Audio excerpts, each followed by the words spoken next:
नमस्कार, न्यूज़ 8 में हाजिर हैं। आज भारतीय सिनेमा का 64 साल का जो लंबा इंतजार था वो समाप्त हुआ है। ऑस्कर में भारत का जलवा दिखा। भारत को आज 2 ऑस्कर अवार्ड मिले। पहला award best original song category में फिल्म आरआरआर के गाने नाटू नाटू को मिला, जिसे गाया राहुल सिप्लीगुंज और काल भैरव ने और कोरियोग्राफ किया है प्रेम रक्षित ने। फिल्म में MM कीरवानी का संगीत है और इसका निर्देशन किया है राजा मौली ने। और भारत को दूसरा Oscar film the elephant whisperers को मिला है। इसे बेस्ट डॉक्यूमेंट्री शॉर्ट फिल्म का अवार्ड मिला है। ये फिल्म को भारतीय फिल्म निर्माता गुनीता मोंगा ने बनाया और इसका निर्देशन कार्तिकी गोंजाल्विस ने किया है। द एलिफेंट विस्परर्स एक नेटफ्लिक्स डॉक्यूमेंट्री है जो एक अकेले छोड़े गए हाथी और उसकी देखभाल करने वालों के बीच एक अटूट बंधन की बात करती है। और ऑस्कर के मंच पर इस बार भारतीय अभिनेत्री दीपिका पादुकोण ने भी इतिहास रचा। वो ऑस्कर के मंच पर प्रेजेंटर के तौर पर शामिल होने वाली तीसरी भारतीय महिला बन गई। दीपिका ने स्टेज पर नाटू नाटू के लाइव परफॉर्मेंस को प्रेजेंट किया। इस मौके पर उन्होंने कहा कि अगर आप नाटू नाटू को नहीं जानते तो आज जान जाएंगे।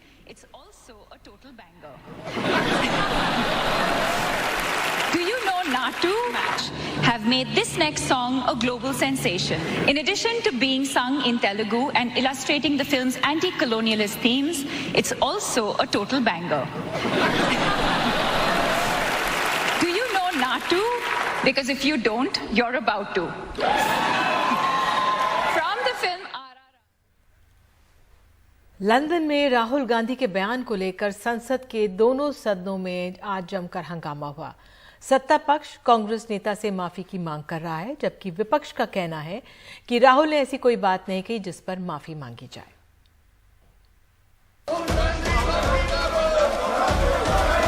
राजनाथ सिंह जी, राहुल गांधी ने लंदन में जाकर भारत को बदनाम करने की कोशिश की है। यहाँ जो चल रहा है उस विषय के बारे में सारी दुनिया जानती है। अगर हमने कुछ कहा। बजट सत्र का दूसरा चरण, लोकसभा राज्यसभा में जबरदस्त हंगामा। यहाँ पर भारत के लोकतंत्र को बचाना चाहिए कि भारत की गरिमा पर, भारत की प्रतिष्ठा पर नारेबाजी विपक्ष के बजाय सत्ता पक्ष में ज्यादा दिखी। लंदन में राहुल गांधी के बयान पर बीजेपी ने राहुल गांधी से माफी की मांग की, कहा देश का अपमान किया। राहुल गांधी जो इसी सदन के सांसद हैं, राहुल गांधी ने लंदन में जाकर भारत को बदनाम करने की कोशिश की है और कहा है कि भारत में लोकतांत्रिक व्यवस्था पूरी तरह से तहस नहस हो रही है और विदेशी ताकतों को आकर यहाँ पर भारत के लोकतंत्र को बचाना चाहिए कि भारत की गरिमा पर, भारत की प्रतिष्ठा पर उन्होंने गहरी चोट पहुंचाने की कोशिश की है। और अध्यक्ष महोदय, मैं आपसे यह मांग करता हूं कि पूरे सदन के द्वारा उनके इस व्यवहार को कंडम किया जाना चाहिए और उनको ये आपके द्वारा निर्देश दिया जाना चाहिए कि संसद के फोरम पर आकर वह क्षमा याचना करें। अध्यक्ष महोदय, मैं आपसे अनुरोध करना चाहता हूं। वहीं कांग्रेस भी राहुल के मुद्दे पर झुकने को तैयार नहीं है। कांग्रेस का आरोप है कि संसद में विपक्ष की आवाज को दबाया जा रहा है, केवल मंत्री को बोलने दिया जाता है, विपक्ष को अपनी बात रखने का मौका ही नहीं दिया जाता। विपक्ष इनकी बोलने का कोई अधिकार नहीं है सदन के अंदर। ये दोबारा आज साबित हुई। एक तरफा राहुल गांधी के खिलाफत करते हुए जो मर्जी बयान पेश किए गए, लेकिन हमारी तरफ से हमारी बात रखने का कोई मौका नहीं दिए गए आज। इसका मतलब क्या होता है? इसका मतलब राहुल गांधी जो कहते थे कि माइक के मौका नहीं दिया जाते हैं, ये बिल्कुल सच है कि माइक में बोलने के मौका विपक्ष को नहीं दिया जाते हैं। राज्यसभा में आप कोई ऐसा मुद्दा नहीं उठा सकते जो लोकसभा के सांसद ने कहा और उनको उठाना दिया गया। लीडर ऑफ द हाउस को बोले वो और 5 मिनट 7 मिनट बोले और जब नेता प्रतिपक्ष खड़े हुए उनको 1 मिनट के अंदर उनको चुप कराया गया। कांग्रेस और डीएमके ने विरोध के तौर पर लोकसभा अध्यक्ष की ओर से बुलाई गई बिजनेस एडवाइजरी कमेटी की मीटिंग का बायकॉट किया। इस पर बीजेपी ने काफी तीखी प्रतिक्रिया दी।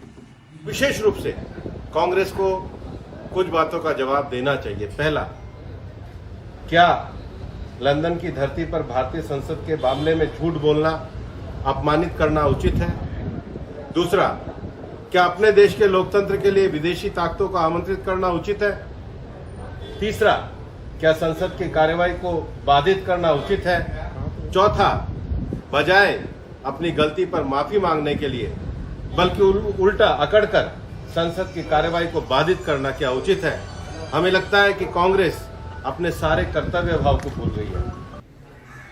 बजट का यह दूसरा सत्र 6 अप्रैल तक चलेगा। पहले चरण से जारी टकराव अभी तक जारी है और इस बार भी आसार ठीक नहीं लग रहे हैं। दोनों पक्ष में से कोई भी पीछे हटने को तैयार नहीं है। राहुल गांधी ने जो विदेश में कहा उस पर पहले भी काफी बहस हो चुकी है। संभवतः प्रधानमंत्री ने रविवार को कर्नाटक में जो कुछ कहा उससे बीजेपी नेताओं को लगा कि इसे संसद में उठाना चाहिए, लेकिन ऐसे ही टकराव की वजह से संसद के इस सत्र के भी धुलने का खतरा है। संसद भवन से हिमांशु शेखर मिश्र के साथ राजीव रंजन, एनडीटीवी इंडिया। राजस्थान की राजनीति सालों से कांग्रेस और बीजेपी के बीच सिमटी रही है, लेकिन विधानसभा चुनाव से पहले आम आदमी पार्टी यहां अपनी संभावनाएं तलाश रही है। आज अरविंद केजरीवाल भगवंत मान के साथ राज्य के दौरे पर पहुंचे, तिरंगा यात्रा निकाली। राजस्थान में आम आदमी पार्टी की एंट्री, अरविंद केजरीवाल और भगवंत मान का रोड शो। आपने 48 साल उनको दिए, 18 साल इनको दिए, 5 साल हमको भी दे दो। हम भी इतने बुरे तो नहीं है। एक मौका हमको दे दो, एक बार हमारी सरकार बना के देख लो, पसंद नहीं आए तो अगली बार बदल देना। राजस्थान वाले तो बदलते ही हैं हर 5 साल के अंदर। आम आदमी पार्टी राजस्थान की 200 विधानसभा सीटों पे उम्मीदवार उतारने की तैयारी में है। कहती है राजस्थान की राजनीति में तीसरे विकल्प की जरूरत है। तीसरा विकल्प आम आदमी पार्टी के रूप में आएगा, क्योंकि लगातार बीजेपी कांग्रेस को वोट देके जनता परेशान हो चुकी है। बीजेपी में 10-10 सीएम चेहरे हैं और कांग्रेस में तो बिल्कुल सचिन पायलट और अशोक जी एक दूसरे पर डेली ब्लेम कर रहे हैं। और अब जनता उब चुकी है। जनता को चाहिए शिक्षा, स्वास्थ्य, बिजली, पानी और बेसिक मुद्दे और बेसिक व्यवस्थाएं, और जनता को विकल्प चाहिए। और अरविंद केजरीवाल इस मुद्दे पे बहुत ही शानदार तरीके से उभर रही हैं और हम स्टूडेंट होने के नाते दिल से उनसे जुड़ रहे हैं और स्वागत करें कि जयपुर में आओ, जोधपुर में आओ, पूरे राजस्थान में। आम आदमी पार्टी के जो काम हेल्थ और एजुकेशन सेक्टर में दिल्ली में जिस प्रकार से हो रहे हैं उससे बहुत ज्यादा प्रभावित हूँ और हम सब चाहते हैं कि अपने आप ज्वाइन किया आम आदमी पार्टी? हाँ बिल्कुल, हमें यहाँ किसी ने नहीं बुलाया। हम चित्तौड़गढ़ से अपने आप अपने खुद के व्हीकल में आए हैं और आम आदमी पार्टी को सपोर्ट करते हैं, इसीलिए आए हैं। पंजाब से लगे हुए जिलों से आम आदमी पार्टी को ज्यादा उम्मीद है। 5 साल बीजेपी, 5 साल कांग्रेस। हमको ये लगता था शायद अब सत्ता से बाहर होके ये जो सत्ता से बाहर हुई पार्टी है वो ठीक हो गई, चलो दोबारा ले आते हैं। दोबारा आके फिर नए सिरे से लूटने लगते थे। हमारे पास कोई विकल्प नहीं था, लेकिन अब भगवान ने एक झाड़ू भेज दिया है जो ये गंदगी की सफाई करेगा। सफाई राजस्थान में अब तक कोई तीसरा मोर्चा खड़ा नहीं हो पाया है। ज्यादातर राजस्थान में या तो भाजपा या फिर कांग्रेस की ही सरकार बनती आई है। आम आदमी पार्टी ने एंट्री जरूर मारी है, लेकिन क्या ये बिग प्लेयर बनेगी या सिर्फ दूसरों का वोट ही काट पाएगी, ये देखना आगे है।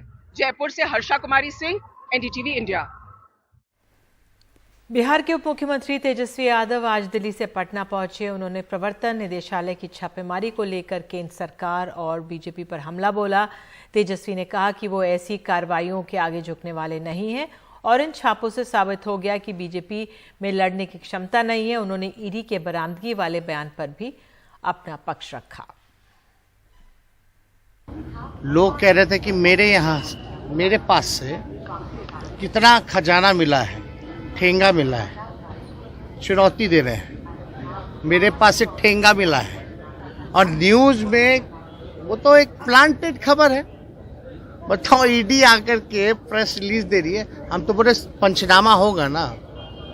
मेरे पास है और हमने ट्वीट भी करके बोला है कि जारी करो पंचनामा, नहीं तो हम जारी कर देंगे। कर्नाटक विधानसभा चुनाव इसी साल होने वाले और उससे पहले वोटरों को मुफ्त का माल जमकर बांटा जा रहा है। कहा तो यहां तक जा रहा है कि मतदाताओं के बीमा प्रीमियम की राशि भी उम्मीदवार जमा करा रहे हैं। बेंगलुरु के एक उम्मीदवार डंके की चोट पर सिल्क साड़ियों के साथ साथ 5,000 के चेक भी बांट रहे हैं।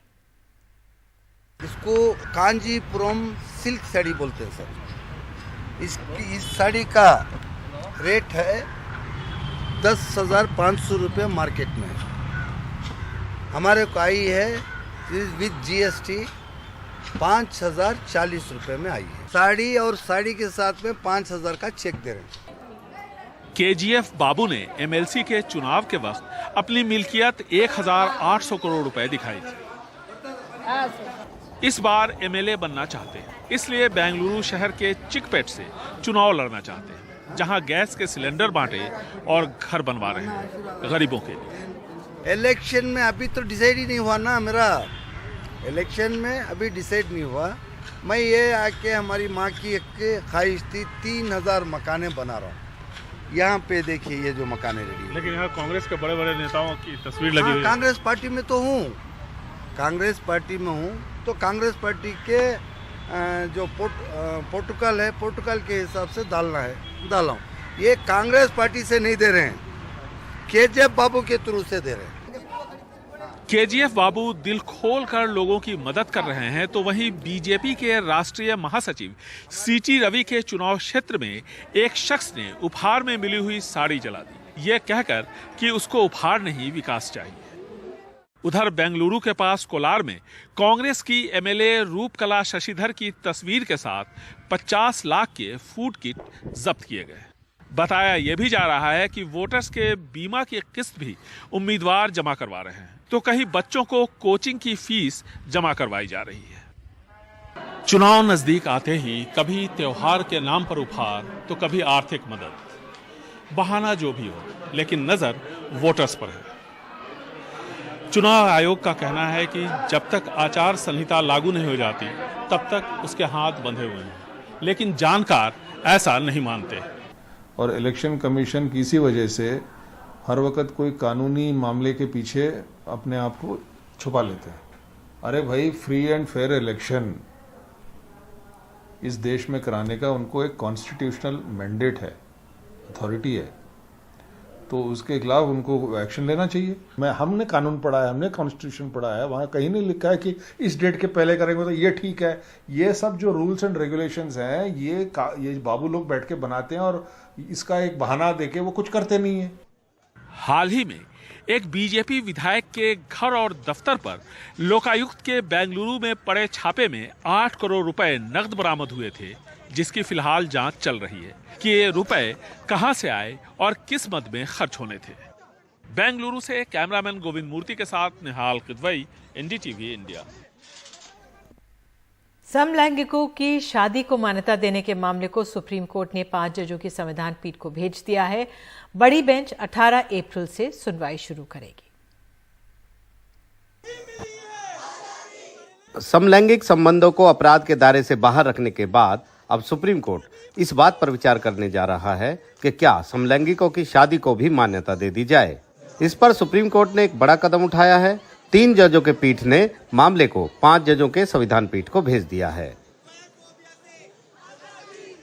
हम कह रहे हैं कि ये एक इक्वालिटी का इशू है, एक फंडामेंटल राइट्स का इशू है, और जो भी राइट्स एक स्टेट इंडिविजुअल को मिलते हैं, एक गे इंडिविजुअल को भी मिलने हैं। This is just a question of fundamental rights extended to citizens, that is all. हालांकि इस दौरान केंद्र सरकार ने याचिकाओं का विरोध किया है और कहा कि ये विधायिका का मामला है, इस पर संसद में ही बहस हो सकती है। यह सामाजिक नैतिकता और भारतीय लोकाचार के अनुरूप नहीं है। भारतीय वैधानिक और व्यक्तिगत कानून शासन में विवाह की विधायी समझ केवल एक जैविक पुरुष और जैविक महिला के बीच विवाह मानती है। इसमें कोई भी हस्तक्षेप व्यक्तिगत कानूनों और स्वीकृत सामाजिक मूल्यों के नाजुक संतुलन का पूर्ण विनाश होगा। 18 अप्रैल से शुरू होने वाली सुनवाई की लाइव स्ट्रीमिंग भी होगी। अपने इस कदम के साथ सुप्रीम कोर्ट ने अपने कंधे पर बहुत बड़ी जिम्मेदारी ले ली है, क्योंकि उसे समाज की बदलती जरूरतों को भी देखना है और उसका संवैधानिक कानूनों और प्रक्रियाओं के साथ संतुलन भी बनाना है। नई दिल्ली से संजय कौशिक और नीता शर्मा के साथ आशीष भार्गव, एनडीटीवी इंडिया।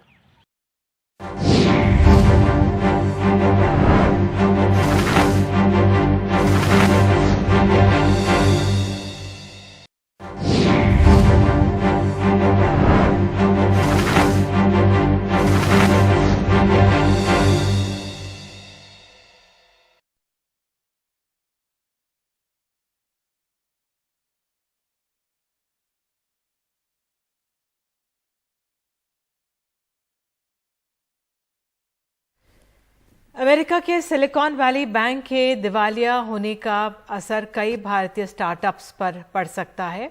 हालांकि अमेरिकी राष्ट्रपति ने भरोसा दिलाया है कि किसी का पैसा नहीं डूबेगा, लेकिन नुकसान के अंदेशे से लोग परेशान।